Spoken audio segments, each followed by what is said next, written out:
Hello, everyone. Welcome to this uh, lecture series, Gyan course on innovations in infrared imaging, and the main topic is transforming biomedical diagnostics through spectroscopy and engineering.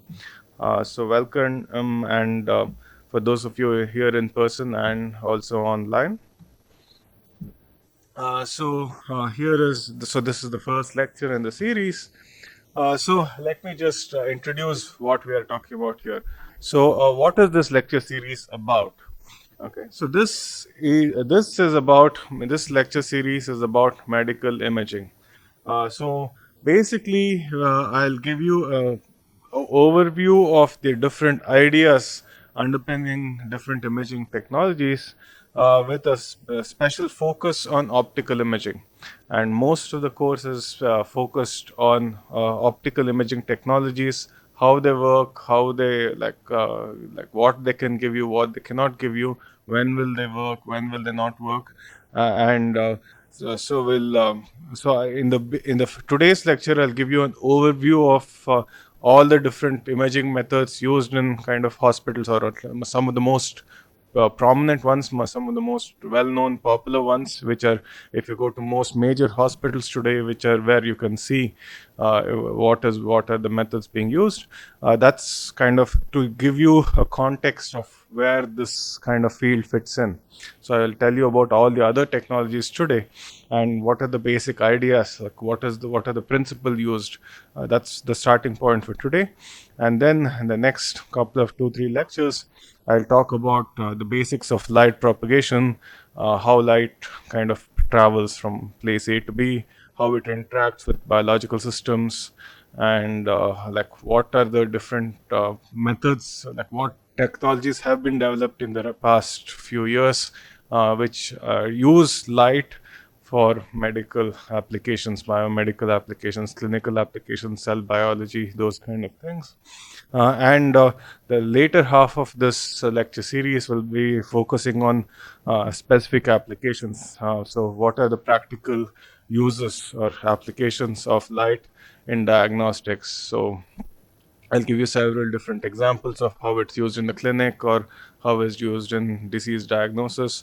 Esophageal cancer, meaning cancer of the food pipe, kidney diseases, Alzheimer's, or gynecologic cancers, breast cancer, prostate cancer, those kind of different approaches. Okay, so how light can be used for diagnosing some of these diseases.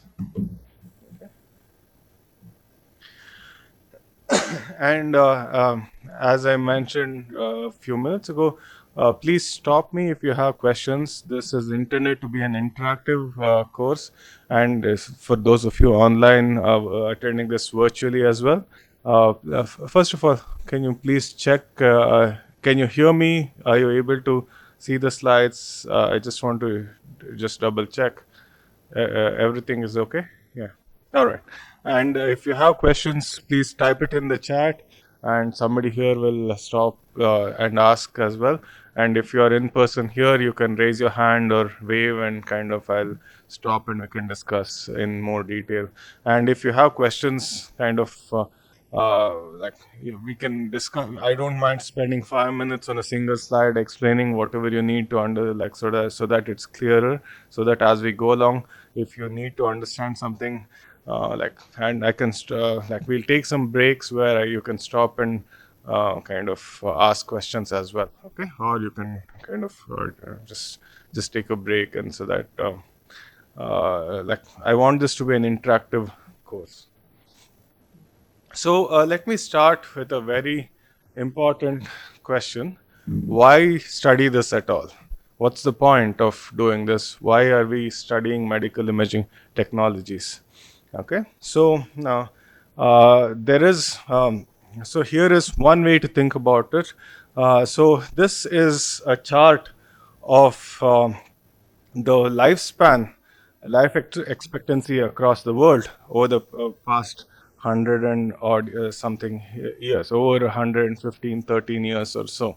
Okay, so the crucial thing I want you to take away is that the overall the life expectancy, how many, so what's the average number of years a person lives in any given country. That's what is being plotted over here. Okay, so it has increased across the entire world. There has been a very dramatic increase in the number of in the life expectancy. Every country, some of the developed countries, started at a higher base and have been increasing in the life expectancy. So, if you're born in about, if you're living in 1900 or so, your the number of years you were expected to live was something of the order of 35 or so, 30 or 35. That was the average number of years people lived back then. But now, today, it's more than 60, 60 to 65 to 70, and across different countries. And it's higher in some countries, it's a bit lower. So, one of my claims, one of the things that I want you to take away is that a large part of this increase in the health and well-being, it's not just living longer, it's living better lives. People at the age 50, like if for example you broke your leg, or if something happened, if you developed like some infection, you could literally die, or you could lose a leg and kind of stay like that for the rest of your life. Now that is like sort of not just the fact, not just that you will live longer, but you will live much better and healthier lives in so many different ways. Okay, everything has improved over the past 150 years or so, and a big contributor to this is medical imaging technologies. That is one of the things I want to convince you about. Okay, so, if you have any disease, there are two aspects to kind of kind of curing the disease, or like. So, first is you need to find out what the problem is. Second is you need to find the right medicine to kind of give the patient, so that they will get better.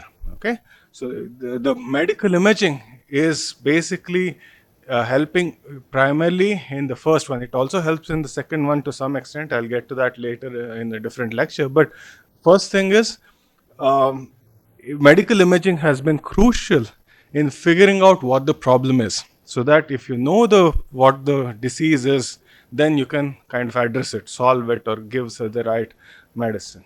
Okay, so so if you think about what is the main cause of death, or kind of disability or death, or what is it that was making people die at age 10 or 5 or 30 or 50. So like if you think of them, each of them, as not as kind of accidents of life, but as actually medical problems, like problems and solutions, kind of like something which humans can do something about, then we can actually solve it or address it in different ways. Okay, so the first problem which 150 200 years ago people across the world had was food and nutrition. Okay, they did not have enough food, they would die of hunger and starvation. But today, in today's world, food is largely a scientifically solved problem, meaning there is enough food in the world to feed everybody. There could be problems of distribution, not but in general, we grow enough food. So in that sense, it's a solved problem from the scientific perspective. Of course, nutrition is not solved in the sense people don't get healthy food all the time. But in terms of just the sheer number of calories, amount of food everyone, in fact, today, obesity, too much food is actually more of a problem in so many countries than too little food. Too little food was a very serious problem a couple of 200 years ago or so. Okay, so that has been kind of, people have been trying to scientists, it's not accidental. Scientists over a period of 100 years have developed so many innovative methods. It could be fertilizers, it could be like organic pesticides, it could be different kinds of things. It could be better, kind of seeds which are selective, kind of selection of different types of seeds. Whatever, there are different methods by which people have increases. Okay, so but the next thing is what killed most people, like especially kids, in life 200 years ago, was infectious diseases. Okay, so if you were born 200 years ago, the chances of you living to age 5, from 0 to 5, was anywhere between 30 and 50%, or like the chances of dying was 30 to 50%. So if you are born, one in two, like half the kids would die by age 5, or like one third of kids would die by age 5. That was a very serious. In fact, a lot of infectious diseases, different kind of what are infectious diseases? Bacteria and viruses, right? So that was the reality for most humans, for most of human history. And so what is it that allowed us to kind of, scientists and engineers, to help with this? It is the discovery that there is something called bacteria and something called viruses. Right. How did was this discovered? The biggest crucial point was microscopes.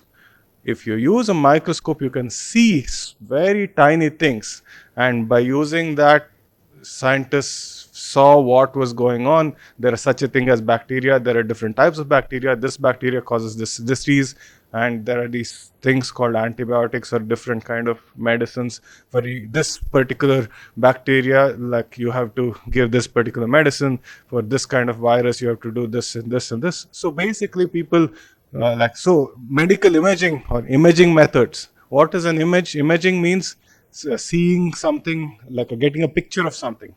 Okay, in this case, a microscope allows you to get a picture of something very small. Okay, so seeing small objects at a small scale, microscopic scale, allows you to diagnose, figure out what the problem is, and then solve the problem, in a sense, figure out what medicine to give and what not to. Does this medicine work? Does it not work? When does it work? How, how much dosage? All those things have people figured out once you know what the problem is. Okay, and the second, so if you didn't die by age 5 and you survived, then like what would kill you by age 40 to, like, people typically were healthy from 20 to 30. Of course, there are, you die because of accidents and infections, but still, the big killer of people after that was, if you are age 40 to 50 or in that ballpark, heart diseases, heart attacks, that kind of thing. Okay, what is it that allowed us to make, like, sort of save lives? How to kind of make sure that people don't die of heart attacks and those heart diseases? So one is what is called angiography. So getting pictures of your heart in some way. And if there is, often if there is a heart attack, it's a blockage. Something is blocking, like some part of your heart, some artery or in your heart, and finding out where the blockages is what's called angiography, or medical imaging method. And then you do surgery or you do whatever else, do something so that you can kind of solve the problem. Of course, diet and obesity are a big contributing factors, and so that is also kind of those are important considerations. But and even there, like, there are ways in which you can kind of use imaging methods to see, what the figure out exactly what the problem is. Then if you didn't die by age 50, then the next thing that would kill you is cancers, different types of cancers. Okay, age 60 to 70 or in that ballpark. I'm just giving you a rough sense of, these are statistical numbers. These are not exactly kind of, oh, at age this will happen or something like that. These are just statistically, this is what has been found. Okay, like ballpark estimates.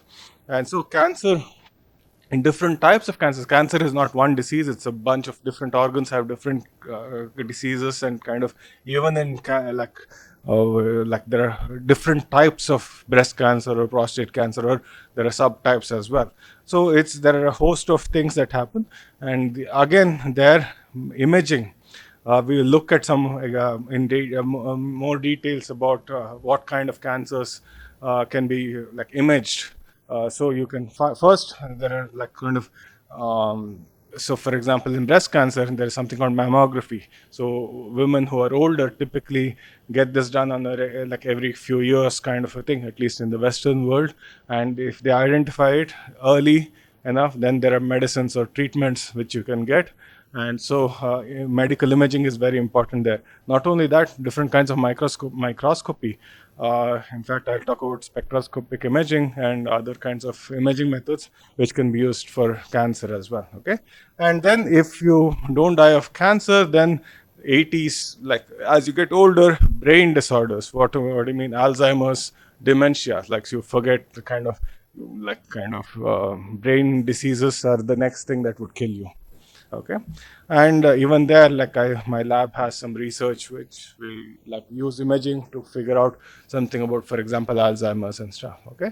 So that's like, so if you can kind of reason why across the world there has been a dramatic improvement in like life expectancy, or kind of why people are living longer, is because every one of these infectious diseases, heart diseases, cancer, people, scientists and engineers have been working on these, along with doctors, have been working on like how to figure out what the problem is and what the cures are. People have been working hard for 100 plus years, and any improvement that you make will hopefully improve the lives of humans across the world, not just in one place, but across the world.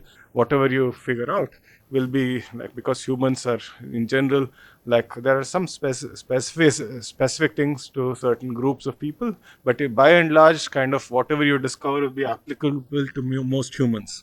Okay, so therefore you will be helping people improve this life expectancy, make it better across the world if you invent something or discover something in this broad area of medical imaging. Okay, that's the motivation. That's the reason why we have to care about this. That's the reason why this is useful.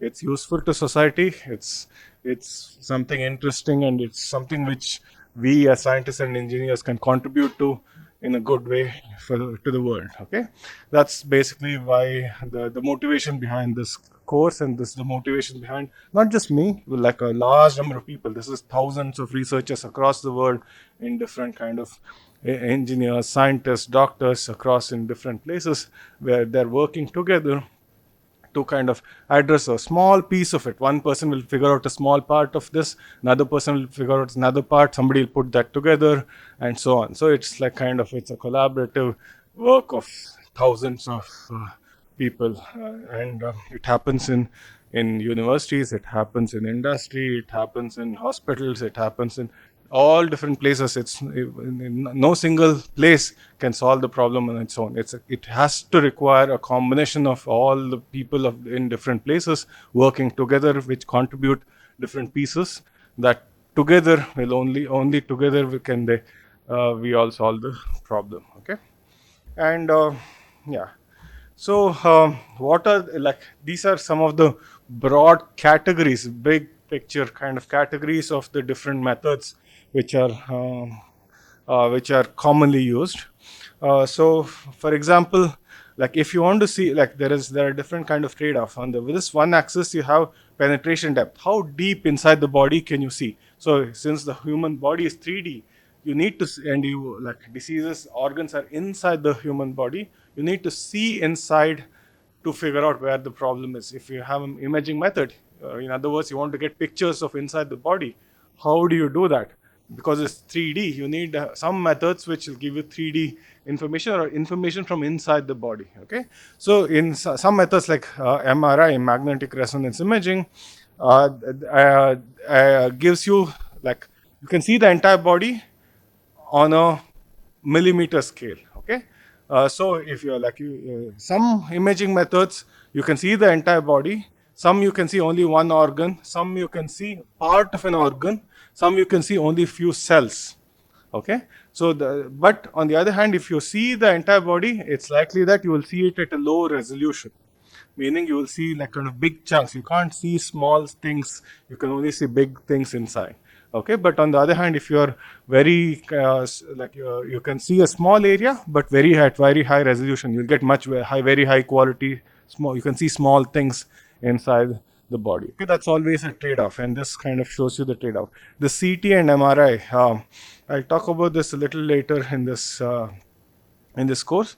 But basically, these are used for bigger scale. Like, how many of you have been to a hospital or know anybody who has used CT or an MRI? You basically sleep in this, like it's like a tube, giant tube, where literally your entire body, you can sleep in it, and there is a, like the machine goes around, and you can get an image of the entire body or some part of the. But how many of you have seen this? Raise your hand. Like, yeah. Some of you, okay, yeah, not all, but many of you have at least seen what this instrument looks like. So this can see the entire body, but at a relatively low resolution. It cannot see cells or cellular resolution, but it can see the entire body. So that those are, each one has its advantages and disadvantages. So this is a category. Okay, ultrasound is another one. Like most commonly, people know it for gynecologic, like if to know if a baby is healthy or not, or like sort of in that kind of a situation, like doctors use it to figure out diseases for like in like for pregnant women. And that is, like, you can see small things. It uses sound, a kind of sound which is higher frequency sound. That can like see a few centimeters inside. It can't see like things very deep, or the resolution will not be good, but it can see a few centimeters inside the body.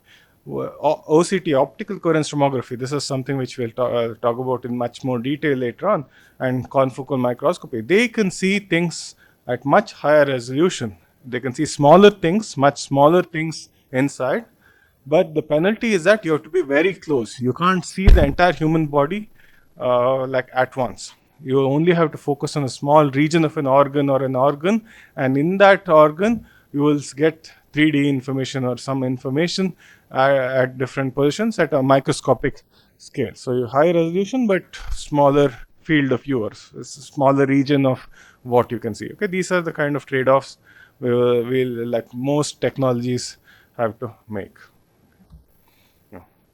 So, what will this lecture series cover? Okay.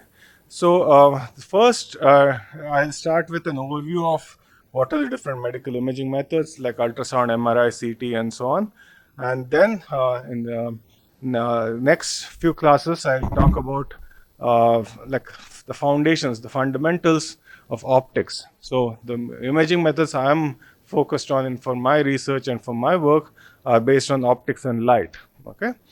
So what is light? How does, like, what are lasers? What is a ray? What is a wave? Like, what is Fourier optics? These are the kinds of things which I'll talk about over a period of two or three lectures. I'll try to give you a qualitative understanding and also a quantitative kind of explanation of how these things work, uh, like what are the basic ideas, what are the principles, just to lay the foundation on which, like, so and based on this, the next thing I'll talk about is what are the different optical imaging methods or techniques. So what is microscopy, what is optical coherence tomography, what is spectroscopic imaging, or fluorescence confocal, or different methods. Based on light, different people have invented different medical imaging or imaging methods. Okay. And so we will kind of discuss what are the basic ideas, how do they build the instrument, how does it work. Well, like, if you want to make a better instrument, what would you need, like what are the basic, what have people figured out, and what have people are what are they struggling to figure out or struggling to solve. These are the kind of questions we'll discuss. Okay. Then based on that, I'll, like, sort of based on these instruments, I'll talk about biomedical applications. Where can we use these instruments? How can we use them? Well, like, sort of, what are the, say, cancer diagnosis? How can we do cancer diagnosis using spectroscopic imaging? How can we do cancer food Barrett's esophagus or cancer of the food pipe? How can we identify it using OCT? Or how to do histopathology or things like that. Okay, the last part of the lecture series will be focused on medical applications and how these instruments that are like people have developed, how can they be used for medical purposes or biological purposes. Like, some of you may know this, but so there are kind of medicine and biology are two broad categories of things. Some of you may know what it is, some of you may not. Medicine means it's like a doctor. If you have a disease, you go to a hospital, and kind of that is in the broad category of medicine. Biology means cell cultures, like in a petri dish, you grow some cells, something happens, like, so sort of you put some chemicals and see how it changes. That's kind of more fundamental work. and medicine is kind of actually treating patients, interacting with patients. That's the broad difference between medicine and biology. And biomedical is kind of somewhere in between. You use both, like a little bit of this and a little bit of medicine and a little bit of biology to kind of understand the so you use the principles of what goes on in on the cellular level to say something about the disease, like, so, oh, these cells are growing and therefore this is cancer, and therefore for cancer we have to do this in a medical setting to kind of improve diagnosis, for example. So like, it's connecting the two. So that's the basic. So we'll talk about different how medical imaging can be used in both medicine and biology, and biomedical sciences, or something like the basic principles used there. Okay, so let me pause here. Questions?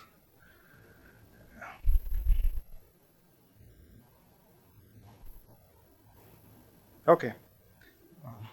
Yeah. So this, like, especially when it comes to fundamentals and like basics or foundational stuff, there are a couple of textbooks which I used in my, like, grad school, and like even today, and they are like, these are in fact, like, even some undergraduate class, like I teach an undergraduate class which uses some of these, like, first few chapters of these textbooks.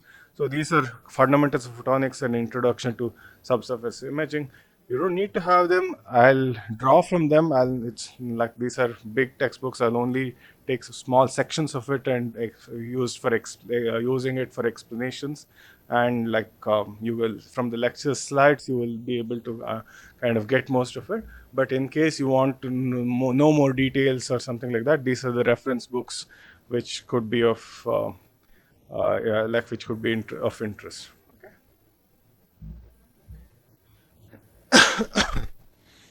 So I wanted to start by, so, like, kind of giving kind of a broad overview of all the different things that people have used, like, imaging for, not just for medicine, but like, what is it that light is capable of doing.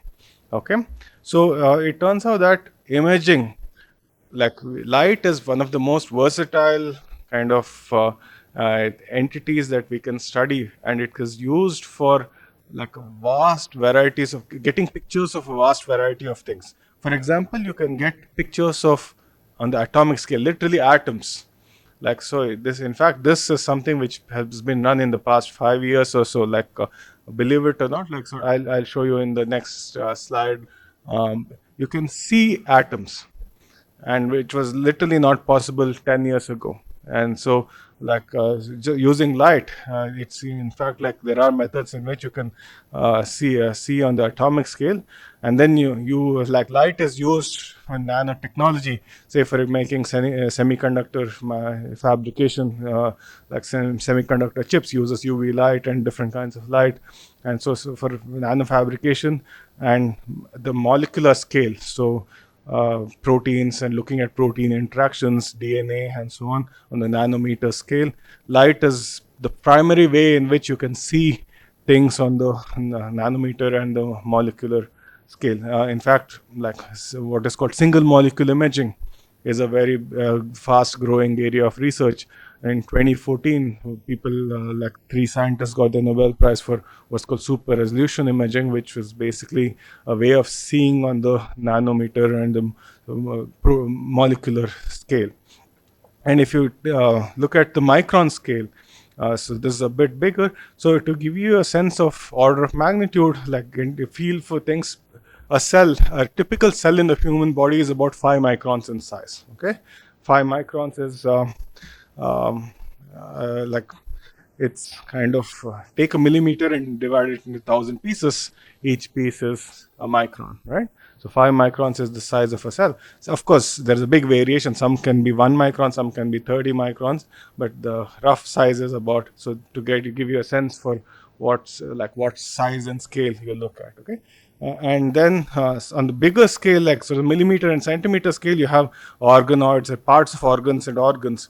Like, for example, like, this is the cardiovascular, meaning the heart. So The aorta is a part of the heart. It's a blood vessel, and doing imaging, it's a small region of the heart, and that's on the millimeter scale. And the bigger organs, say the bones, are on the centimeter scale, right? A heart is a few centimeters in size, lungs are a few centimeters in size. So you need, whenever you are trying to figure out a problem, like a medical problem, you need to have a sense for how big is the thing that I'm looking at. Is it like covering the entire organ? Is it a small part of an organ? Where is it? Like, kind of, you need to have some like idea, some sense for where the problem is. And so this looking at different length scales. So depending on what length scale you're looking at, decides what kind of approach to take. As engineers, you need to kind of figure out these things. So often a large part of the job of a scientist or an engineer is to say, talk to, on one hand, doctors, and to figure out, translate, they talk in some jargon, with medical terms, translating that to kind of engineering terms or scientific terms is an important kind of skill. That kind of, if you don't understand what they're talking about, then you really can't figure out what the medical, like what the device you want to make is, or what the instrument you should make is. So it's important that you get a sense for what are the less scales. Of course, they will not say, okay, they will say the heart is the size of a fist, but you want to convert it into, say, 7 centimeters. Like, sort of, you need to get a sense, like, sort of, this is a very simple example of what I'm talking about, but like, kind of going from like translating across, and biologists will say something, and you will have to translate that to engineering terms. Okay, so they need a resolution of 7 microns. Like, so you want to say, they want to see cells. Two, you want a resolution of 5 microns or 3 microns, whatever it is. Like, so you need to convert, say, somebody saying, I want to see cells, to, I need a resolution of 5 microns. That is basically the translation in your mind that should go on. And this kind of a picture gives you a sense for, like, or you don't need precise, like, kind of ideas, but you need to have a ballpark estimate of what you want to study. Okay. And so, of course, on the bigger scales, you have kilometer on the Earth's, like, kilometer scales, thousands of kilometers, Earth's size scales, and light years, which is the largest astronomical scales. The reason I'm bringing this up is light is used to interrogate all these kind of length scales, from the smallest things to the biggest things that we know. Okay, all the light is used for everything, and that's why it's versatile, meaning it can be useful for so many things. And the reason, other reason I bring up light in astronomy is that a lot of discoveries in astronomy actually directly translate to usefulness in biology or medical imaging. So to give you a concrete example, so it was when people were trying to make telescopes to see kind of stars and other objects, they had this dispersion problem. Like, the color was kind of like glass was giving rainbow colors. The white color was getting spread, right? So I think it was Newton who figured out that you can use a reflective telescope. You can use mirrors and make, instead of using lenses, you can use mirrors and make a telescope out of it. It will get you much better quality images of the stars. And it turns out that after Newton, it was Cassegrain and a few other scientists used the same ideas to make, instead of telescopes, you make microscopes out of these kind of reflective optics. And that gives you much higher quality data than if you use some of these lenses. Okay, so it turns out that, so there is a direct connection between things which can, like, do astronomy, people in other fields which use light do. If you know about that, you can use it in your different it's best to kind of, the best thing to do is, if somebody has already invented it, instead of you inventing it all over again, use that and build on that and adapt it to what you want. That's the best kind of thing to do in most science and engineering. You don't want to do it everything by yourself. Do as much as you can, or make use of everything that other people have done, build on that and adapt it and solve the problem you want to solve. Okay, in that sense, it's helpful to know these things. Okay, to give you the examples I mentioned about the atomic scale. So here, this is a picture from a few years ago. This is a science paper in a very prestigious journal.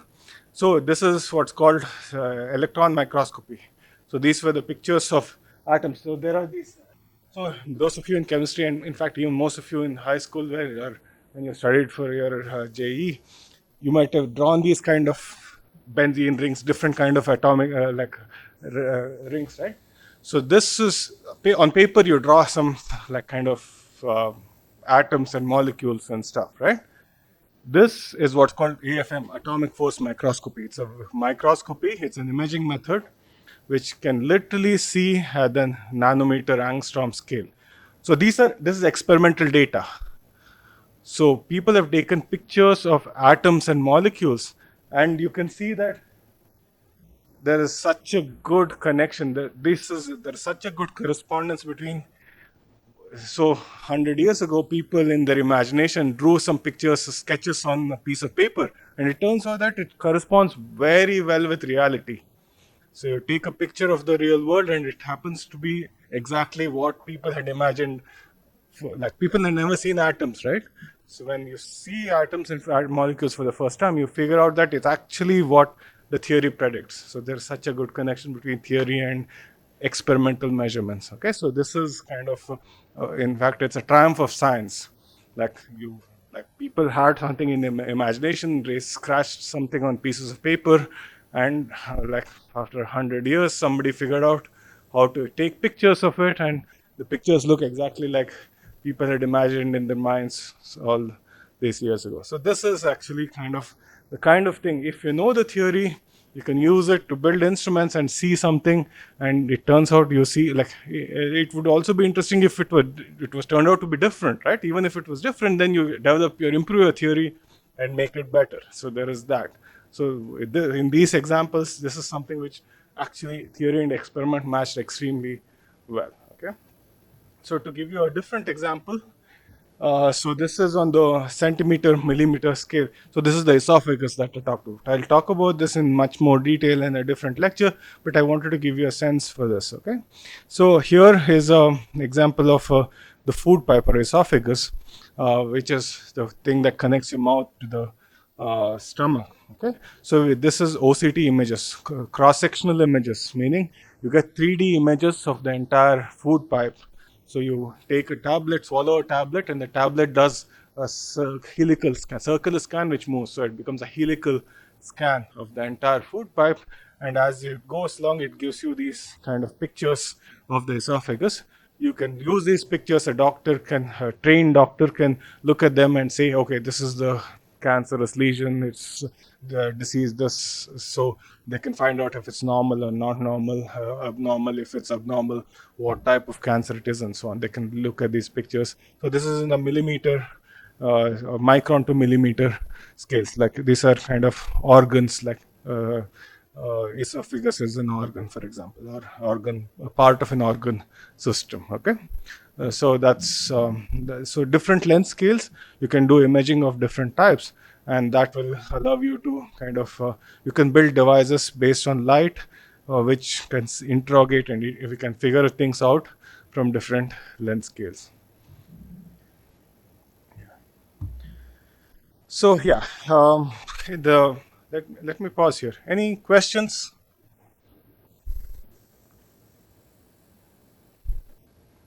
Okay. Yeah. So here is like in the um, next few slides, I wanted to give you a rough sense for how do you think about this problem. Okay. So in other words, if somebody comes and says, okay, there is this important disease which I'm working on. So many people die of this disease. I want to build a system which will diagnose this better than it's today. Okay, so how do you think about building an imaging system which will solve that problem or address that problem, or try to, what are the things that you will need to do? What are the things that you need to think about? Like whom do you like? You need you maybe you can't do it yourself. You need, okay, I need an electrical engineer who knows something about motors or power systems, or image processing, or like you may need other people as a team. What do you need to do? What do you need to know? How do you think about building a system which will solve the problem? Okay, so let me use ultrasound as an example. So a typical system will have something like a source of light or sound. It could be a light bulb, LED, laser source, whatever it in ultrasound, it's sound waves, something that generates sound waves, something which is what's called a source. And this is the object. This is the maybe something inside the body. Something could be deep inside, could be on the surface. It could be skin cancer, which is on the surface of the skin. It could be something deeper inside, which is many of the organs. It could be something inside the body which you want to see. Okay, so you shine that source on the body. Of course, there are so many complex things inside the body, right? Like, so there are so many organs. Like, it's not just one place. There are so many things that are happening inside. So the goal is to figure out, like, things which are not of interest. There is something which is of interest. This clutter and other stuff is something which you want to ignore. So you are only interested in one particular organ, the heart or something. So if you are interested in the heart, for example, the ribs, if you want to get an image, the hearts are covered by the rib, right? Rib cage. And so you like in order to see inside, to see the heart, you need some way of ignoring the bones around the heart. There is the method has to account for things which are like are something of interest, which is the heart, something which is not of interest, which is the ribs. So you need a method which overcomes these kind of problems. Okay, problems of the clutter, something which is extraneous, something which are not interested in. We need to ignore that. And then, so there is you also need a sensor. A sensor is the detector. Sometimes the kind of it could be a bunch of detectors. It could be like a camera, for example, is an example of a detector. Okay, which light falls on it, it gives you a picture or a reading or of like a voltage measurement, for example. Okay, this is so you need a combination of. Typically, you need. Sometimes you may not need one or more of these. I'll get to that the next slide. But basically, what you need is a source, like something which you are seeing, and a detector or a sensor. And the goal is after you get data from the sensor, then you will basically do some image processing, signal processing, data analysis, machine learning, some method which will translate this data into a picture, and that picture into something useful or actionable. Okay, this picture says this is the disease, this is the stage of the disease, this is the grade of the disease, this is what the doctor should do. Okay, it tells you, gives you some information which could be used for diagnosis after that.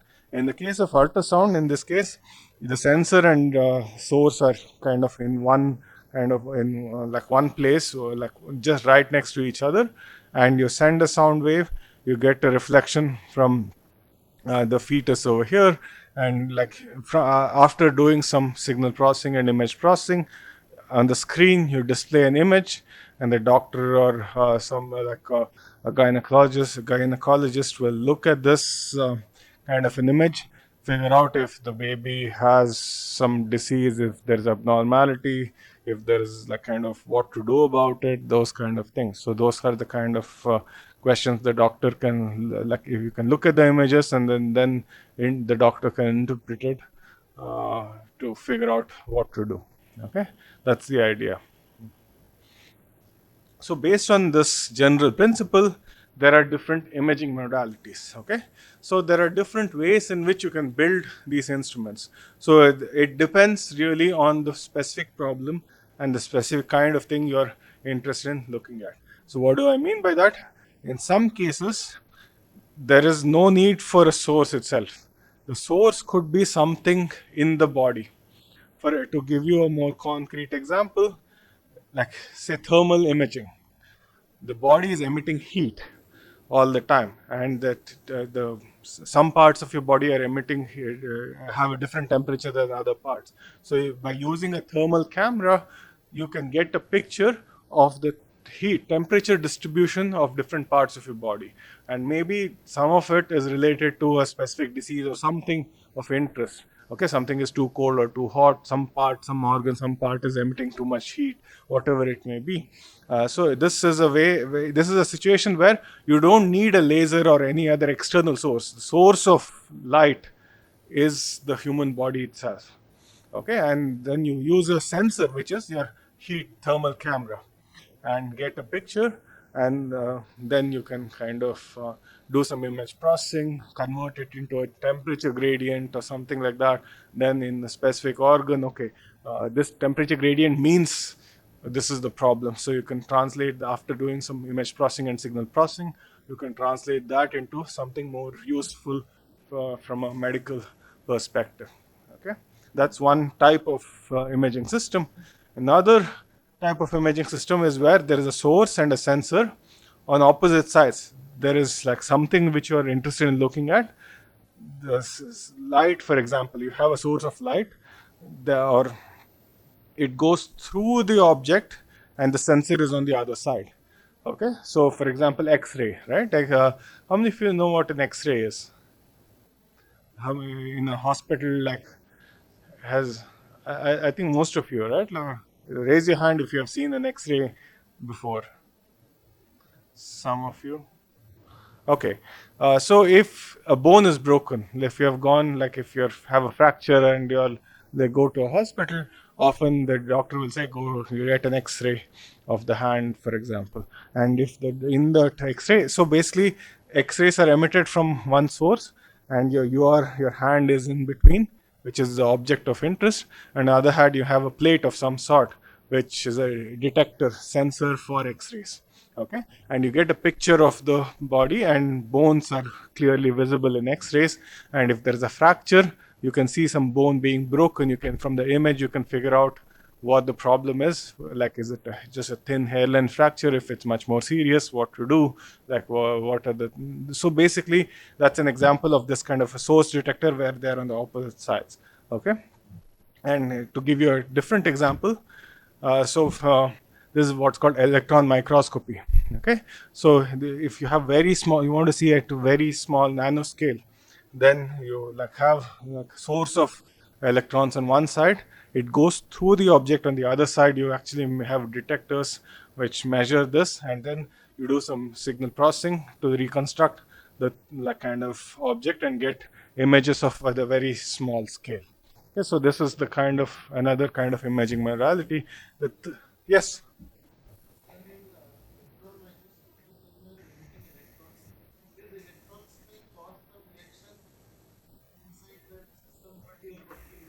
Yes, that's a very good question. So if you have a source of light or sound or electrons, for example, it if it damages the uh, object you are looking at, then that is not a good method. Like, so basically, you will like one of the properties you are looking for ideally is something which cause minimal damage, causes. So if it like some amount, depending on the problem, some amount of damage is acceptable.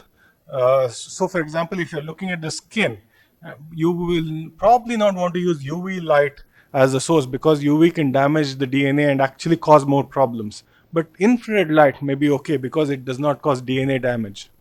Okay, so you will have to choose the method or source of what you're looking at based on the specific question. But on the other hand, if you're looking at, like, say, semiconductor devices, UV light is perfectly okay. Even if something is damaged, you really don't care because it doesn't damage it enough.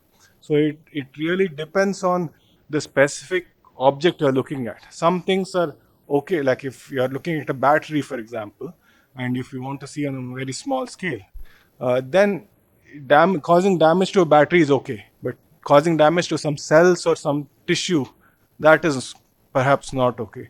So like the same imaging method could be useful or could be not useful depending on the how the what's called light matter interaction, how the light interacts with the object and if it destroys it or things like that. Same thing with electrons. So with electron microscopy, one thing is there's what's called sample preparation. You'll have to do a lot of stuff. Like sometimes you have to coat it with like a thin metal, aluminum or gold coating, so before you do any imaging, and that protects it and that actually prevents it from the electrons from doing some damage. There are things that you can do depending on the what you're studying, so that you minimize the damage as well. Okay, so those are the ways. In first, try to use the method which doesn't do damage, If it causes damage and you have to use it, that's the only way to do it. Then you do some sample preparation so that it damage is minimized. So those are kind of how to deal with things. Okay, that's a good question. Any other questions? Okay. Yeah. So third example is where you have a source and the object, and then you have a sensor over here. In this case, the thing is the source is coming in. This is in a sense reflection or backscattering mode. Okay. So an ultrasound is an example of this kind of like a device where the source and the detector are in the same this blue device over here in this region here. So it emits sound waves and it also detects sound waves which come back, reflected back from inside the body. Okay, so the source is here, the body is like in here, this object, and the sensor or the detector is in the same direction as the source. Okay, so this is another configuration. So these are the different typical commonly used imaging kind of modalities. These are the ways in which people build instruments. People have built instruments to do different kinds of imaging. Okay, so yeah. So the next important question, once you figure out, okay, what is the type of image? Is it like you go through it? Is it intrinsic or you do it in reflection? Once you make that decision, the next decision you have to make is what are the physical properties that I'm measuring? Okay, this is crucial question to ask yourself. So there is a particular disease. It is causing something. Say in the case of an X-ray, the bone is broken.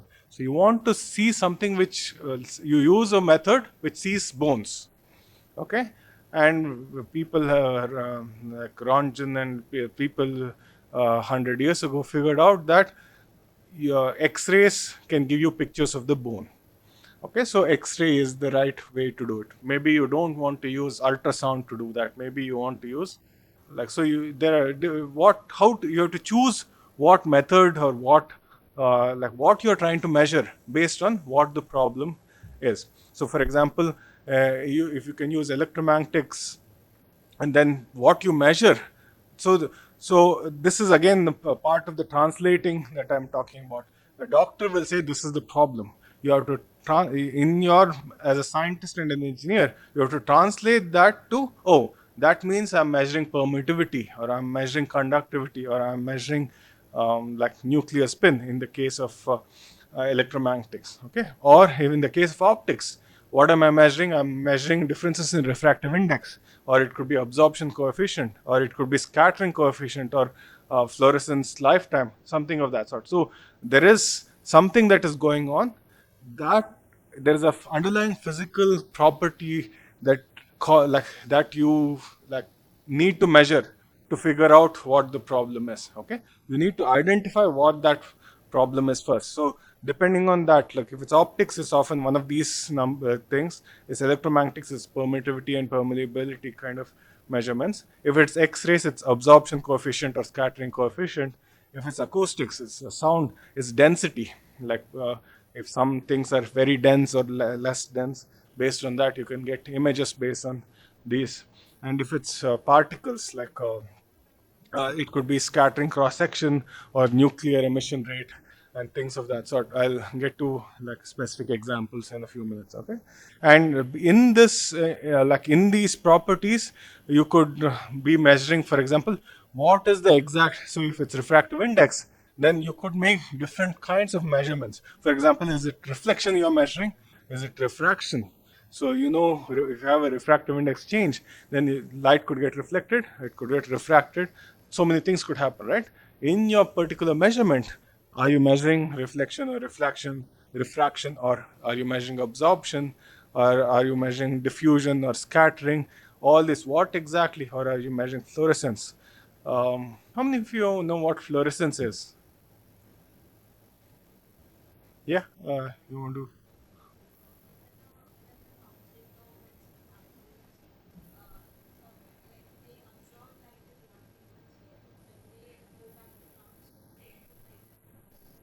Exactly, yeah. So let me repeat that for those who didn't hear. So fluorescence is when you have a like a molecule, atom or a molecule. It absorbs light at one frequency or one wavelength, and gives out light at a different frequency or wavelength. Okay, so typically it absorbs high frequency and gives you low frequency, or absorbs light at short wavelength and gives out light at long wavelengths. For example, it could absorb blue light and give you red and green light. Okay, so that process, if you absorbs blue, blue light is incident, blue light comes out, it could be scattering. For example, blue light comes in, green and red go out, could be fluorescence. Okay, so that's the basic idea. And it could be any one of those kind of these properties, the physical properties. So you need to figure out what property of the internally that you're trying to measure. Okay, the biologist will not tell you this, a doctor will not tell you this. It is from what, by talking to people and figuring out what they are trying to do, you need to kind of figure out what property is changing inside the body, which will allow you to make the instrument or make the medical device. Okay. Yes. Mhm.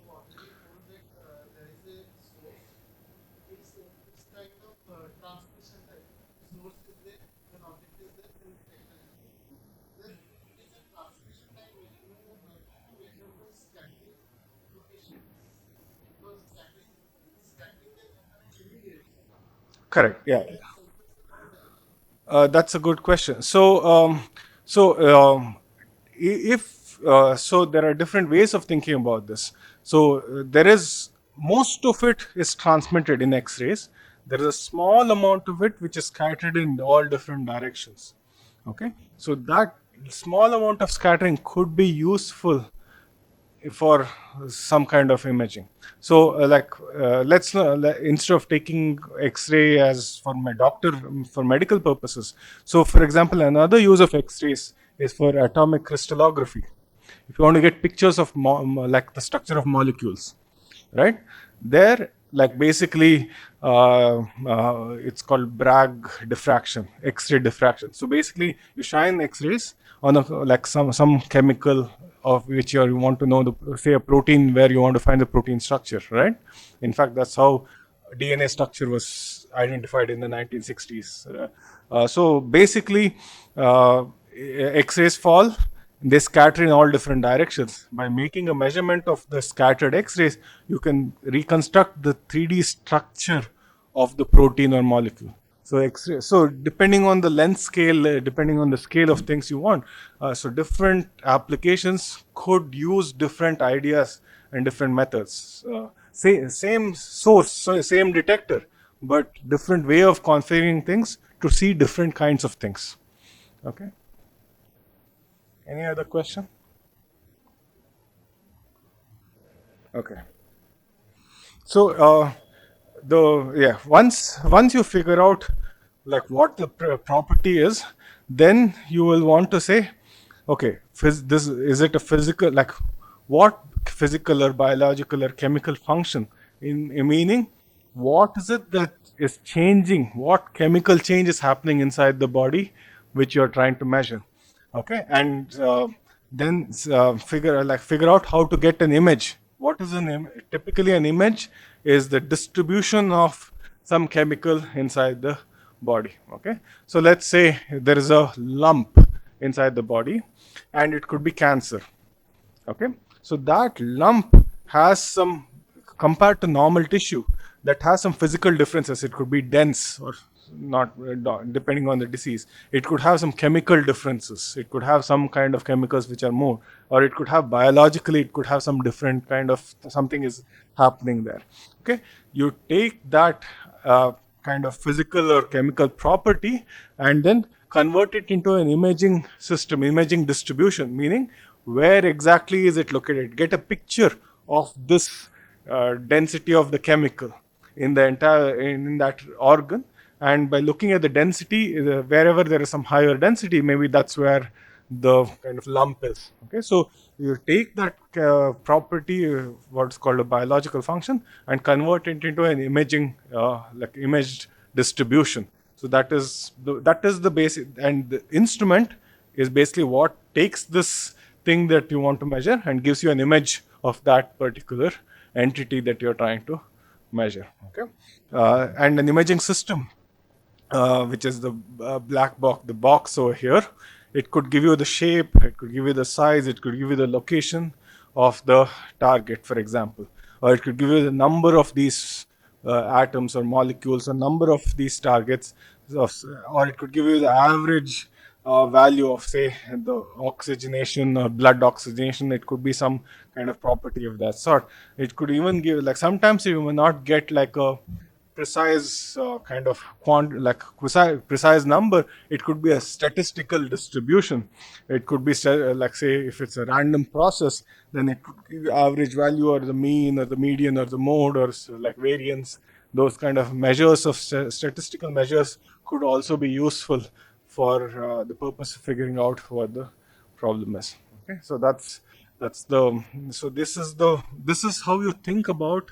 These are the different pieces you need to think about in making a medical imaging system. These are the kind of like questions you will have to answer. Once you have answered these things, then you can go to the next step of how do I build the instrument and what to do and that kind of stuff. Okay, let me pause here and let me take a 5-minute break. So we want to make some like measurements of some properties of an object, and so there are different kind of configurations. So let's start with 2D imaging. So most objects that we are interested in is 3D, like the body is 3D, right? Organs are 3D. But so we'll get to 3D in a like minute. But just 2D. What does a 2D mean? Just pictures. We want to get pictures of something, like a distribution of something of this sort, right? So what are the different ways in which the general, like kind of the general ways of getting images, right? One way is what's called point scanning. So what does point scanning mean? You kind of look at one point, get measurement at one single pixel. Say if you think of an image as a set of pixels, right? Square set, which like each image is made of a bunch of pixels on a grid. So each point, make a measurement, go to the next point, make a measurement. So you scan that point, and essentially what's called raster scanning or some type of scanning, and basically you can construct an image. So this is what's called point scanning. So one way to do it is the source could be focused. So the light could be focused to a dot, and you make a measurement of that one dot and move that point along. Maybe you can move the sample, or maybe you can move the light source. Whatever method you use, it's called point scanning. Scanning a point across to construct a full image. Okay, and then another method is what's called line scanning, meaning, so let's say you have one point here, and you put a pinhole or something of that sort, and assume it's a ray of light and not a wave or something. So light goes through as a ray, and there is a bunch of sensors. It's not just one sensor. In this case, in the first case, you just need one sensor to make a measurement.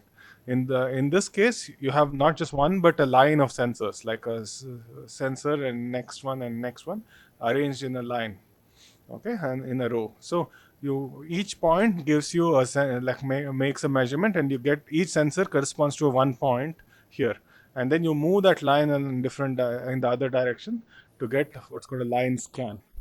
Okay, so these are, there are line scan cameras which you can get, where you can do this scan method of scanning.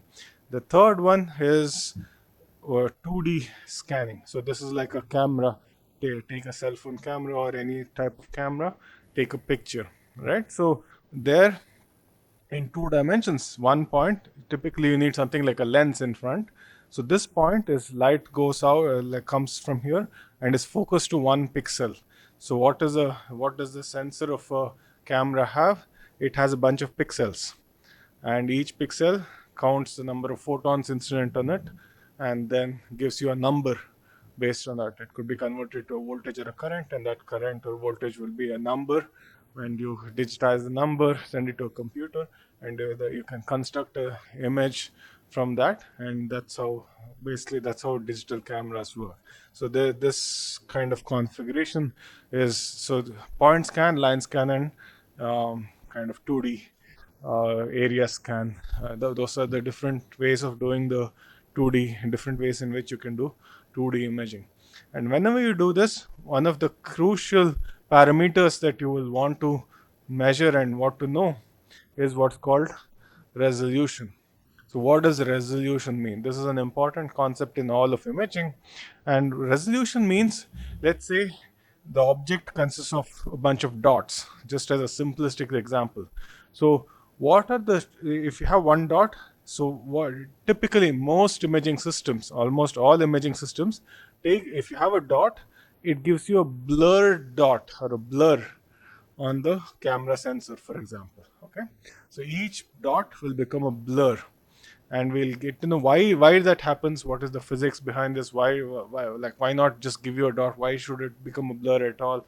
What is the why this happens? Why, how to reduce the problems with like these blurs and so on? So these are questions we'll address as we go along. But the fact is that every dot will become some kind of a blur. So if you have two dots, if you can see that in the image there are two different dots, then you have resolved them, you have separated them. The smallest set of dots which you cannot resolve is called the resolution limit or the resolution of the imaging system. Okay, that's the basic idea behind resolution. So, like if you have say the resolution of say a microscope as say 1 micron, it means if you have one dot and another dot which is 1 micron away from it, you can see those two as two separate dots even after blurring. But if you bring the dots to say zero point 0.8 microns, they will not be distinguishable. They'll just be one big blob, not two different dots. Okay, so the the smallest two dots where you can bring them close to each other and you can still see them, that's called the resolution of an imaging system, and that's a important characteristic. If you want to see cells at which are 5 microns, you need to see like sort of at least have a resolution of 5 microns. Okay, that's kind of how you decide what resolution you need. Okay, so you cannot see atoms which are nanometers in size. You cannot resolve them with a regular microscope. But if there are things which are 100 microns apart, right, so then you can like which are like kind of some two different like bunches of cells like which are far apart, you can easily see them. If they are at the limit, you can barely see them. If they are below the limit, you cannot see them. That's the idea. Okay. So these are 2D systems. What if we go to 3D? Because objects are 3D, I'll like spend the next few minutes explaining what 3D imaging systems are and how what are the different types of 3D, like how we can use these configurations and what are the like what can we do, what can we not do with these approaches for 3D objects. So typically the three methods that I mentioned, the point scan, line scan, and the area scan, are not sufficient for figuring out what the 3D structure of an object is. And I'll explain why that is the case. Okay. So let's say you in the previous example, I showed you that you have a object which is kind of a flat 2D, 2D object. The light is getting emitted, say, from this point, and you have a sensor or a detector which makes a measurement. So this is the place from which this dot is the place from which the light is coming. You know that. Same kind of a situation. If you have a detector here, now it is in 3D. It's somewhere inside the object. Okay. The thing is, you make a measurement. You see a detector signal. The question is, where is it coming from? It could be coming from the top surface. It could be coming from anywhere in this cone, in this orange volume here. It could be coming from the dot itself. It could be coming from below the dot in this cone below. So you will see for all these situations, you will only see the same detector signal. So just by looking at the detector signal, you cannot figure out what location inside the depth location the signal is coming from. Okay, that is a so we will like any imaging method that you will develop for 3D will have to account for this. Where inside the object it is coming from is something which it has to figure out. Okay, we'll discuss what are the different approaches people have come up with to do this depth sectioning or depth resolution for 3D objects. But just the classic point scanning method itself is not enough to get 3D information. It's enough for 2D, but not enough for getting 3D information. Same thing with the line scan. Okay, so if you have a sense line sensor here, a array of sensors, then every sensor will give you a number or a detector reading.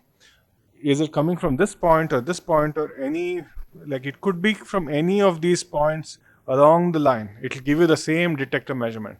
So if you find a detector measurement, then if you don't know where in depth it is coming from, then you cannot assign it to that particular location, right? So that's why it cannot give you 3D volumetric information. So that's the problem with line scan. Similarly, in the by the same kind of argument, for 2D sensors, it's the same problem.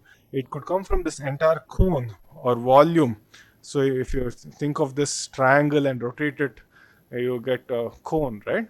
So the light at 1 pixel on the camera could be coming from anywhere in this cone or this in the dot here or the cone below.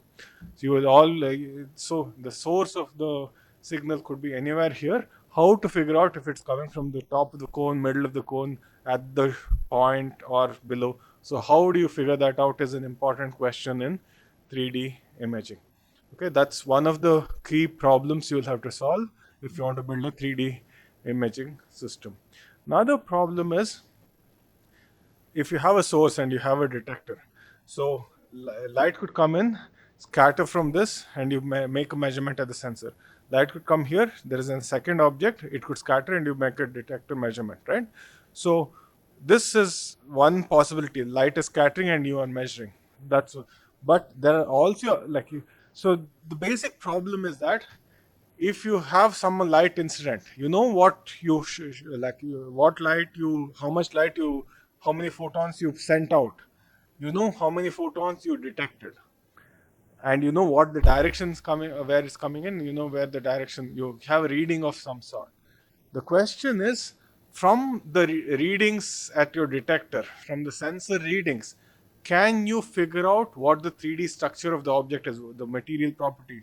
Maybe it's refractive index, maybe it's absorption. What is the property that you're trying to measure? Can you figure out the distribution of that property from this number of photons coming in, number of photons coming out? Can you do that kind of mapping? That is the problem, general problem in imaging.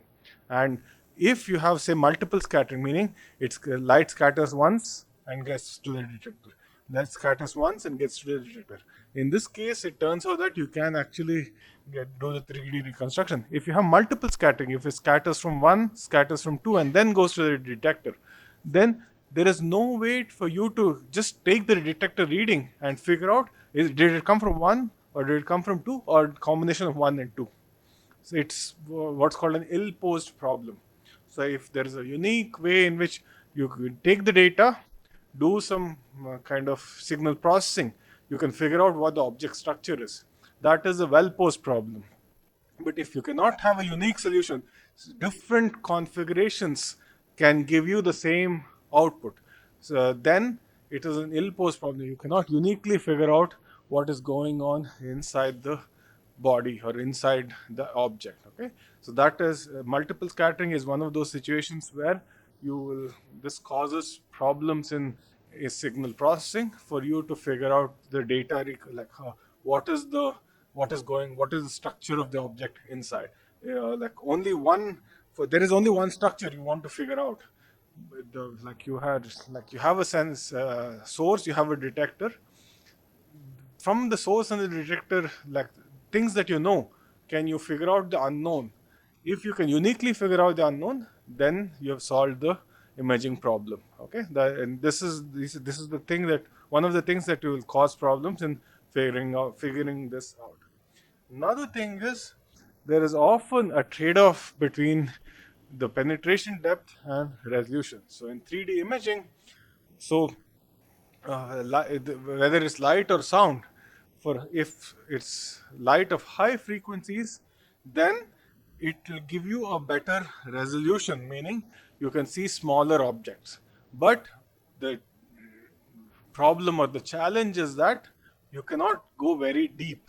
with higher frequency light. This is a general rule of thumb. This is not like there are other details which come into the picture. How often does it scatter? How much does it absorb? There are other things that come into the picture as well. But as a general principle, like the higher the frequency, the higher the resolution, but also lower the depth into from which you can get data. So if you use blue light, for example, you can get very short depth of the images from the skin. If you use red light, you can see much deeper, but you will get lower quality, lower resolution. You cannot see things which as finely as you would with blue light. Okay, so those are the kind of trade-offs you will have to make. And yes,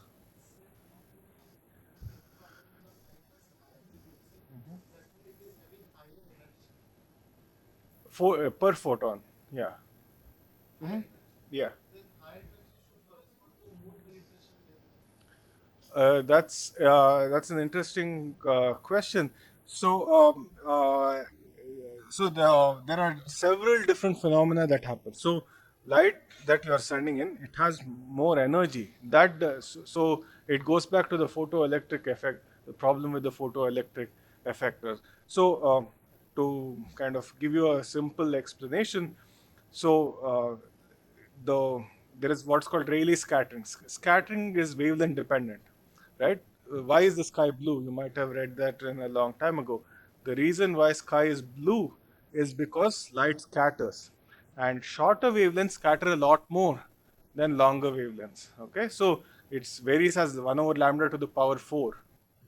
And if you basically if you have a very short wavelength, it scatters a lot. If you have a long wavelength, it doesn't scatter much. So if it doesn't scatter, it will go deep.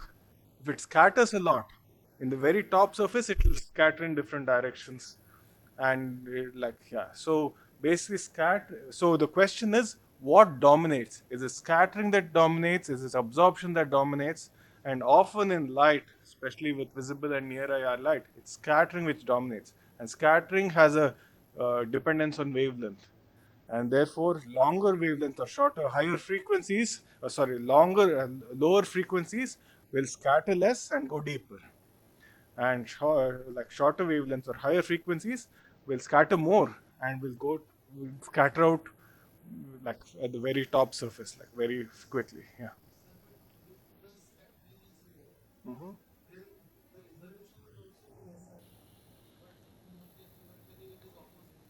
No, so that's another interesting. So it turns out that the resolution depends on is lambda by 2 Na, but like numerical aperture. But let's say the for most electromagnetic radiations, the smallest thing you can see with the wavelength of lambda, light lambda divided by 2. Okay, so the longer the lambda, the worse like the bigger, like if the wavelength is say 1 micron, you can see half a micron size object. If your wavelength is 400 nanometers, zero point 0.4 microns, you can see zero point 0.2 micron size object. So zero point 0.2 is good resolution, zero point 0.5 is worse than that, right? So the smaller the number, the better the resolution, and that way, that's why, so both are wavelength dependent. Okay, yes, so there are different phenomena which come into the picture which determine resolution and scattering and penetration depth. That's the reason why you have differences of that sort. Good questions. Any other questions? Okay. Yeah. Yeah. So this is a general kind of trade-off between depth and resolution. There are ways of getting around this. We'll get to that a little later. But this is, in general, this is true for both sound, ultrasound, and light in different like ranges of visible light or infrared light or other kinds of light. Okay. The other thing is, what if you have like if you want to get good images, the signal to noise ratio, the quality of the images that you get is not very high quality. The contrast is not very good. In other words, everything looks like grayish. Like what you want is a perfectly, like wherever the problem is, it should be perfect, bright white, everything else should be black. That is kind of a very good kind of, you only see the problem and you ignore all the other things in the image. That would be the ideal situation. But most of the time that won't happen. It will be different shades of gray kind of, you will see different color, like the images will not have high contrast. In other words, good signal to noise ratio, or so the difference between like things you want to see and don't want to see is small. Okay, that's when you have a problem of that sort, then like one way to get around the problem is add some contrast agent which will give you better signal to noise ratio or make it look brighter. Okay, so for example, if you want to do cancer imaging, maybe you will inject a drug or some chemical which will go and stick to cancer cells preferentially.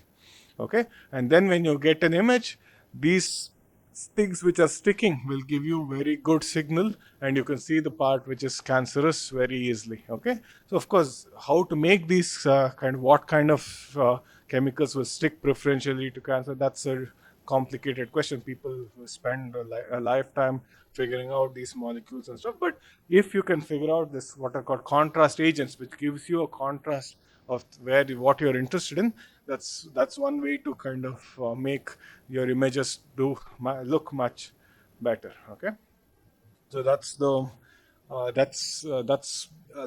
one way to make your imaging system better if you include contrast agents. Okay, so then like not only that, like in a lot of situations, say for example in the case of cancer, so there are all these other things in between. I gave you the example of a heart before, right? Like if you want to see the heart, the ribs around, those will create what is called clutter.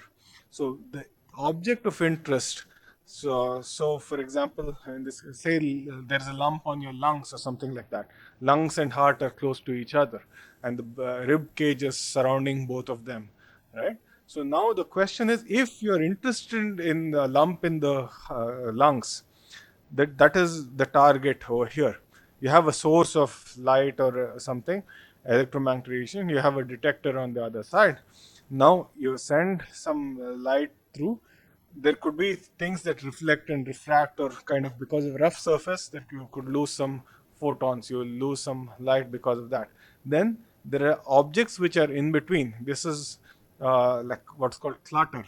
This will prevent you from actually light reaching the object which you are interested in making a measurement from. Okay, and after that, light that is from the target can also be refracted or scattered from this other region before it reaches a detector.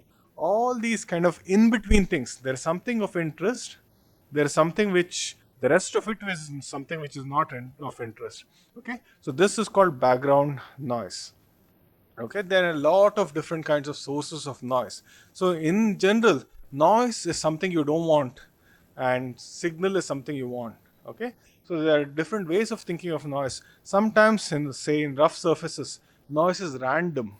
Okay, so when something is random, the good thing is that if you take an average, because of law of large numbers, you can make it become less. Okay, the randomness can be, there is ways to deal with randomness. If it is something like clutter, if it's systematic, it's much more difficult to deal with, but there are some methods people have figured out. We'll talk about some of the different methods in a different like in a different on a different day.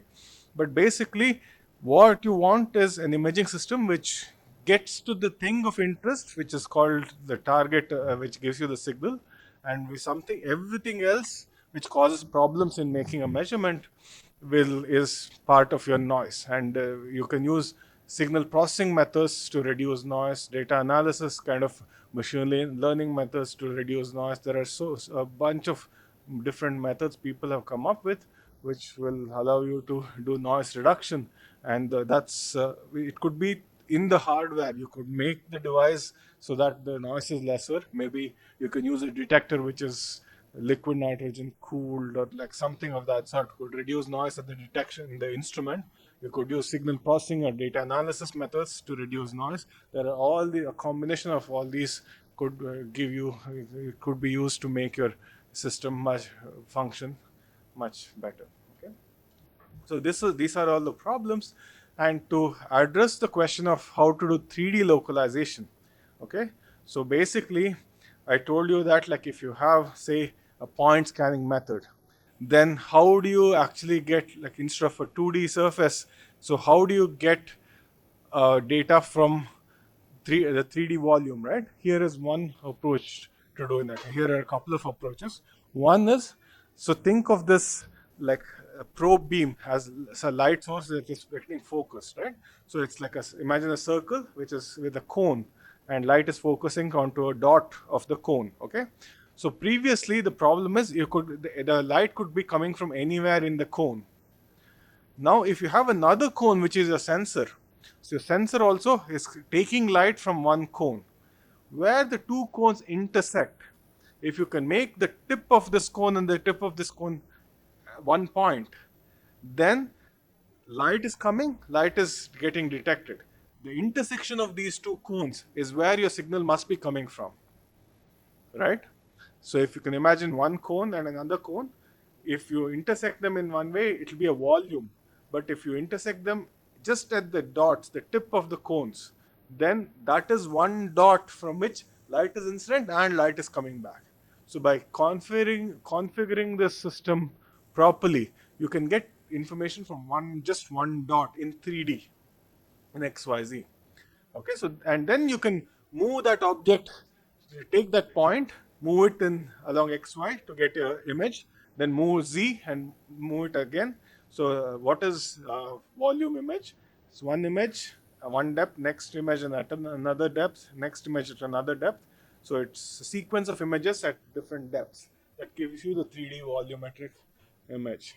And that's how in point scanning you can kind of construct the entire object. Okay, and that's one idea that people have come up with.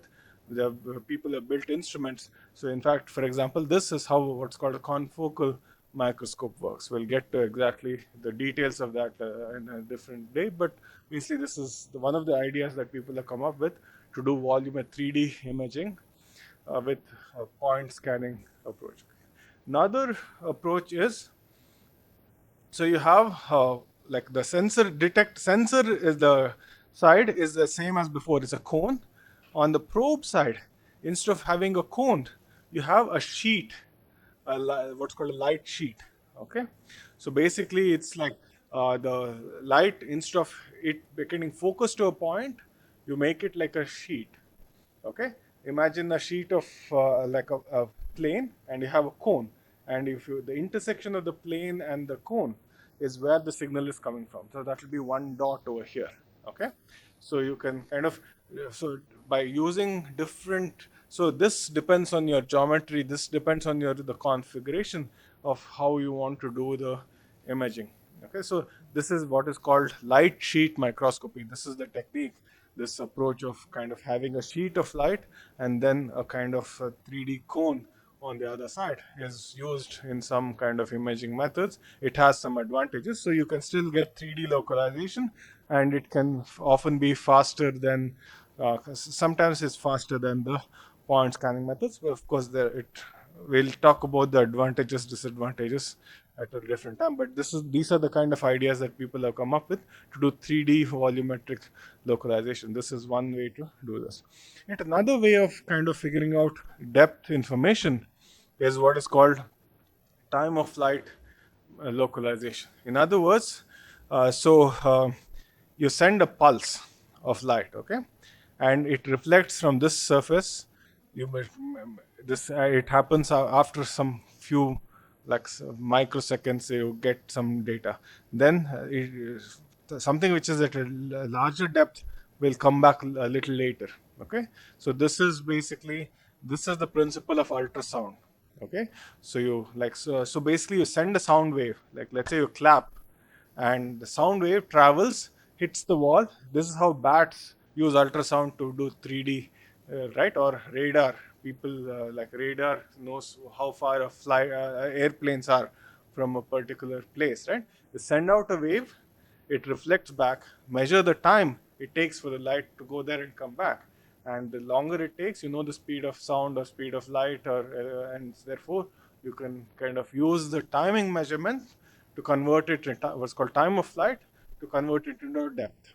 Okay, so this is another way of making depth measurements. Okay, so this works well if things are on the centimeter, like bigger time scales, or if sound travels very slowly, right, relative to light travels at like kind of 3 times 10 to the 8 meters per second. It travels very, very fast. It could go across the earth in a fraction of a second, right? Like it can go literally around the earth multiple times in 1 second. So it's very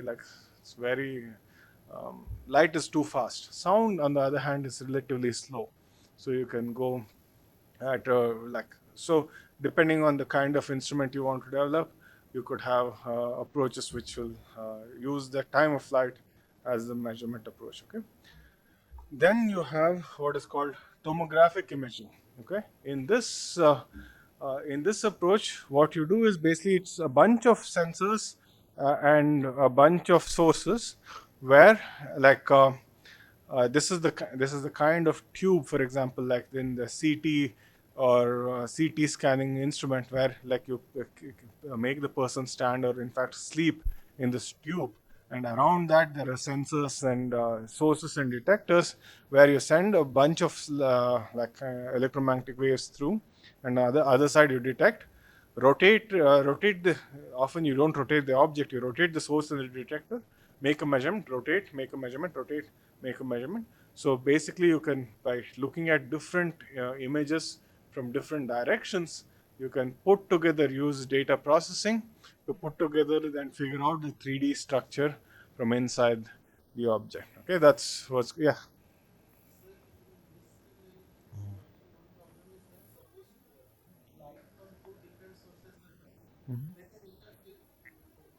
No, so this is so that's a interesting question.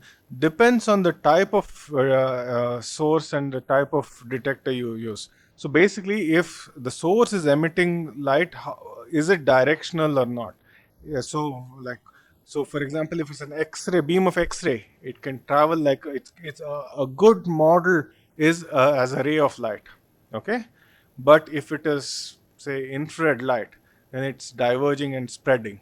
Okay, then a wave is it's traveling wave. Okay, so depending on the kind of source you use and this kind of detector, it could be an like a bunch of rays, or it could be a bunch of waves. So depending on that model, in fact, the next couple of lectures we'll talk about ray optics and wave optics, when it is useful, when it is not, and so depending on that, you can choose the combination. So if there is spreading of light, in other words, if there is diffraction, then you use one approach. You have to use the wave approach. If there is minimal spreading, then so basically that brings us to what is the model of light you are using. Okay, so in the next kind of the next big topic I'll cover is what are the different models for thinking about light, rays, waves, quantum optics, like kind of all these things. We'll get to that, but depending on that, we can build different kinds of instruments. Yeah. Okay. Any other questions? Okay. So yeah, then you have what's called range and wave tomography. Okay, so what do I mean by that? So in these kind of in these systems, so you have a bunch of sources and a bunch of sensors. So if one like, so this kind of ties back to the previous question here. So basically, if you have a source which is emitting not just a ray but a diverging beam of sound or light, then it interacts with one point, and that itself will create a diverging beam outwards. And so multiple detectors, one source will result in multiple detectors making multiple measurements, and each source, one source will give you a bunch of measurements, another source will give you a bunch of measurements. So and you will measure all at the same time. Now the question is, how do you untangle which one came from which source, which one came from the other source? How do you figure that out, right? So there are people have come up with different methods of like, so there are different imaging systems which collect all the data and then do some kind of data processing, image processing, and then kind of figure out basically it's what's called the inverse problem, and this is a broad class of problems. I'll just briefly touch upon this in 3 slides, but like basically, I'll go into detail a little later. But so the crucial question in imaging is from all these measurements that you make. So if there is a one-to-one measurement, that's the simplest case. But often there is not one-to-one measurements; it's one-to-many and then one to many. So how do you take the data from these many measurements and like interpolate or extrapolate or kind of do something to the data so that you get the 3D structure? That is how you solve a lot of these inverse problems and get to the underlying object properties.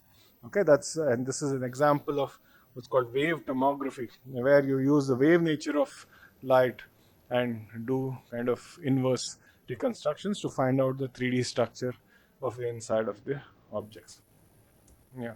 So a few examples of this tomographic imaging are what's called cross-well radar or electrical impedance tomography. So you could have electrodes.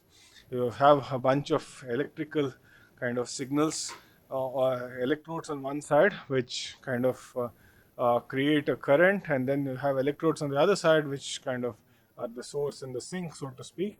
And you have basically make a bunch of voltage and current measurements. From these kind of measurements, can you figure out the resistance or the conductivity properties in 3D of the object? That's the kind of tomography which is uses this. Another is what's called diffuse optical tomography. So there are, say for example, a professor in my university does uses these array of sensors. You put them on the brain, okay, so on the skull, like so it's a cap which has like hundreds of these kind of sensors, where you have near infrared light going through, and it diffuses through the brain and the skull, and you make measurements, array of measurements. From these array of measurements, can you figure out which regions there is electrical activity, which regions there is less or more of electrical activity? This is called diffuse optical tomography. Okay, so you can use electricity or you can use light, infrared light, and the principles are essentially the same. You're measuring either electrical conductivity properties or optical kind of like refractive index properties inside the brain, and mapping, getting a map of the like inside of. And in fact, like he has done it when, for example, people are playing violins or like kind of in setting where people are learning how to use the instrument. What are the brain changes that are happening inside the brain when you are learning a musical instrument, for example? That's the kind of thing you can map out, or in like you can wear this cap and keep training and see where like patterns change and so on. That's, or another example is a person who army veteran who had lost his like paralyzed below the legs basically. So the brain is sending a neuronal signals, like he can read, like when the person wants to walk, the brain is sending these neuronal signals to the legs saying that you like move, use these motions of the like muscles to make you walk, but the legs can't walk. Okay, so he created like these robotic legs kind of a thing, where you interpret the brain signals and then make the legs, robotic legs, move instead of the actual physical legs moving. So basically, if you can kind of get this diffuse optical tomography measurements, then you can get a rough sense for what the signals are, and from that you can use that to create a kind of like a robotic device or something of that sort, to walk when you need to walk and not walk when you don't. Okay, so this is the basic idea. So in all these kind of approaches, there is a general principle, there is a general mathematical model that is being used. Okay, so in this class we have not seen any equations so far, or at least minimal equation. But like as engineers, you take something qualitative, so it takes these properties, images, you have some ideas and principles. In the end, you have to convert them to numbers. And images are like, if you can imagine, if any data that is stored, an image is basically an array of numbers, right? Each pixel has some number between 0 and 255, or 0 and 1 or whatever it red, green, and blue channels, 3 like. So everything that we as engineers do is basically converted into numbers. Okay, and so how to kind of model this, how to take the data readings, the voltages and the currents from sensors, like a camera, a number of photons incident on a camera, which converts into voltage, which converts into a number. How to take these set of numbers and make it a physical property that, and get an, sorry, get a image of the entire thing. So that requires us to do some kind of mathematical analysis. Okay, and so we start with the source and its incident on this kind of, so the, let's say you call it u is the light that is coming in, maybe an electric field or something of that sort, light that is coming in. Alpha is the measure property you want to measure, and sensor is measuring the like light that comes back, which is a function of u. Okay, so something that you're, what the entire process can be written as an equation where it depends on the light incident and the material property. Okay, so you have typically you have control over the light incident. You make a measurement of the light that from the sensor, and from that you figure out alpha. Okay, so almost all of imaging can be thought of as solving this type of an equation where different instruments have different equations, and if you can figure out right, for example, this is a wave equation, which is one of the simpler ones, but basically you write it as this kind of an equation. Once you solve it, you figure out the property. So, and we use, of course, we use computers typically to do that. So to give you a example, like, and most of the systems can be modeled as linear systems. What do I mean by that? There is an object and you get an image. It goes through how many of you have studied linear systems in undergrad, or some of you, many of you? Okay, not all of you. So I will kind of walk you through some of the important things which you will need to know about. So basically, things like most instruments can be modeled as linear systems, where the data that you measure depends on the object properties and what the instrument does. Okay, it's what's called a convolution. It's a combination of the thing that you're interested in measuring and thing that the instrument does. So there are two pieces to it: what the object property is, what the instrument does. So you like, and then you get the data, and from the data you want to undo what the instrument does to get to the property that you're trying to measure. That's the way to think about it. In this case, for example, what's happening? So whenever you see an equation, you need to figure out what is it, what are we trying to say. Like, so one skill that you need to learn as you go along is, an equation of this sort makes no sense if you like kind of, how to think about this is the crucial thing. So this is a function of x and y, right? Like f of x comma y, and what you get. So something which is an object which has xy coordinates, but what you're measuring is g of x. So it's a line scan. So it's converting a 2D thing into a 1D thing. So basically what does it doing? It's like a projection, right? So it's basically taking two dimensions and compressing it along one dimension to give you only one dimension of information. That's what this equation is saying. So basically, if you do a projection, how do you go from this data you measure to the f of x comma y? You can't use just one thing. You have to make multiple projections and then do something. Okay. So but the basic idea is, read this equation and try to see what it's saying, and then from that we'll go get to the how to solve this problem. Okay. So in other words, like often in, so the modern approach, it's not so modern anymore. In the past 30 years, 20 years, basically when computers have become very powerful, we always want to use computers to do any of this kind of analysis. Computers are basically a mainstay in all of data processing, image processing. Now, previously, that was much harder, but today there is literally no imaging system where you don't kind of do some kind of image processing of some sort. And the general way you deal with it is, the data you get is something which has, H is something to do with the instrument, the G is the data or the you get, and F is the underlying object property that you want to measure. So you can write it as an equation: G equals H times F. Okay, and all you want to do is find out F. So what you do is H, bring it to the left side. So H inverse G. And so if you undo, so this says the date, take the object, pass it through the instrument, you get the data.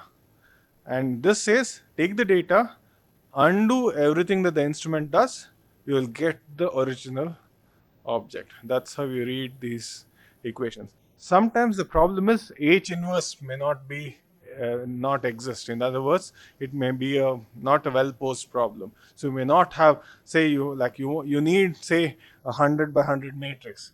Maybe you only have a 50 by 100 matrix. So it may, if it's not a square matrix, you can't invert it properly, right? So inverse of a square, if you have a square matrix and it's full rank, then you can invert. Inverse will be there. But if it's not a, if you cannot find the inverse, then what do? There are ways of dealing with it. People know that, like, sometimes you don't have enough measurements, but still you want to get the best possible estimate, and so you do what's called a pseudo inverse. We'll get to this later, but basically the idea is, the basic fundamental idea is, take your data to the best that you can, undo what the instrument does. Okay, undo the instrument properties, and that will give you the best estimate of the original object that you are trying to measure. Okay, so this is the general premise of how you deal with all of like image building instruments, getting the data. From the data, you want to get to the underlying object property with this kind of an approach. Okay. Uh, I think this is a good time to stop. I have next I'll talk about X-ray CT, ultrasound, positron emission tomography PET, and MRI. Those are the four different imaging methods. How they work, what are the basic ideas, like what makes it work, what are the problems with it. That's the next big topic I want to cover. But for today's lecture, I think this is a good stopping point. Before I kind of let you go, any questions? I want to get a little bit of feedback. Yeah, sorry. H. H. That's a good question. I didn't cover that. Okay, H star is uh, complex conjugate of H, or it's called uh, conjugate transpose. Okay, it's also called the Hermitian, but like I didn't want to get into the mathematical details. H star is basically take the matrix, do a complex conjugate, and do a transpose of that matrix. Okay, so that's called.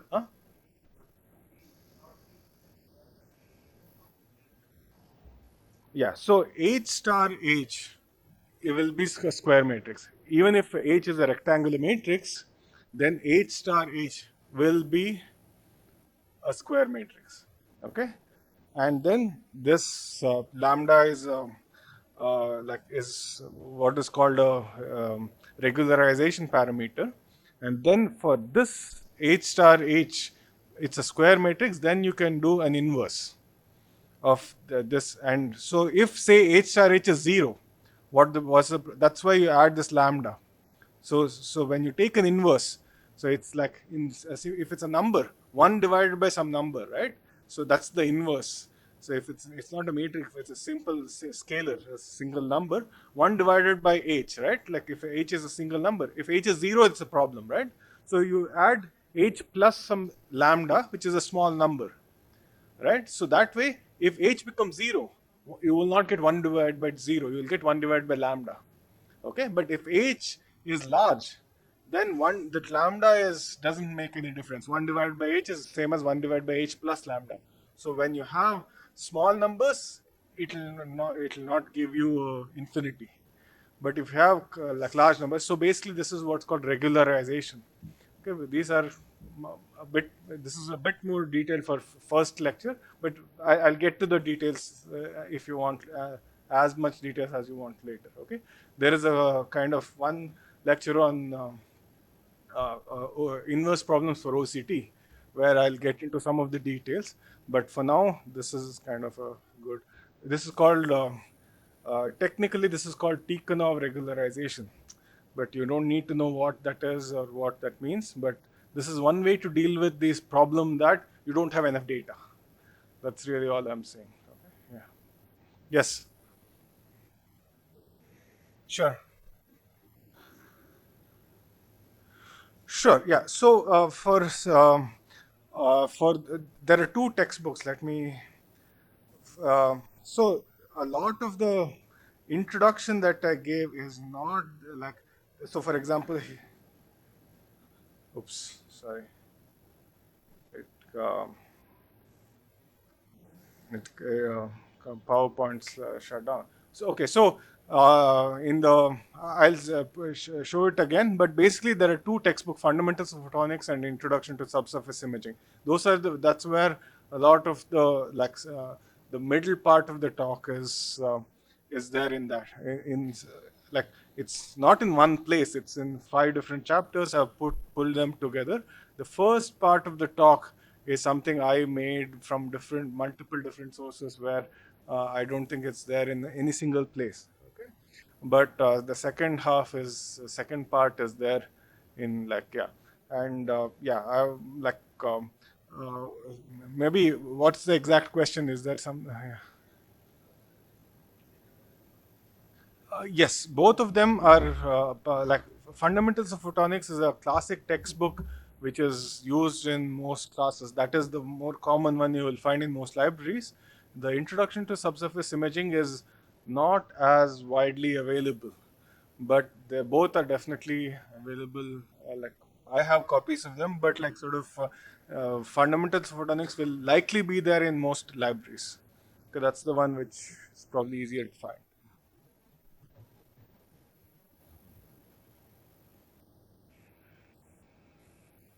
Any other questions? Yeah. Yeah, I think there is like it's already being recorded and it will be uploaded. That is there. I will be kind of in terms of I'll discuss with Dr. Hashwant and like I'll get back to you on that. Okay. Yeah. Any other other questions? Did you have sorry? Any other questions?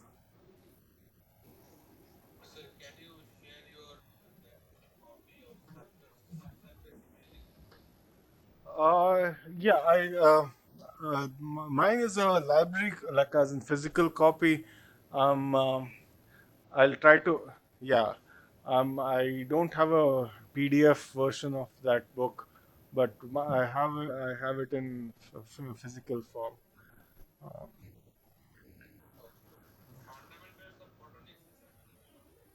Yes, I believe so.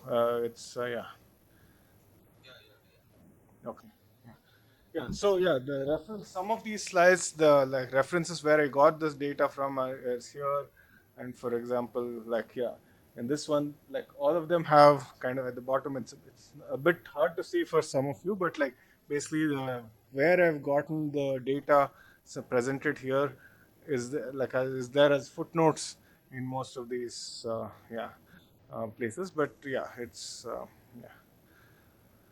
Any other questions? Those of you online?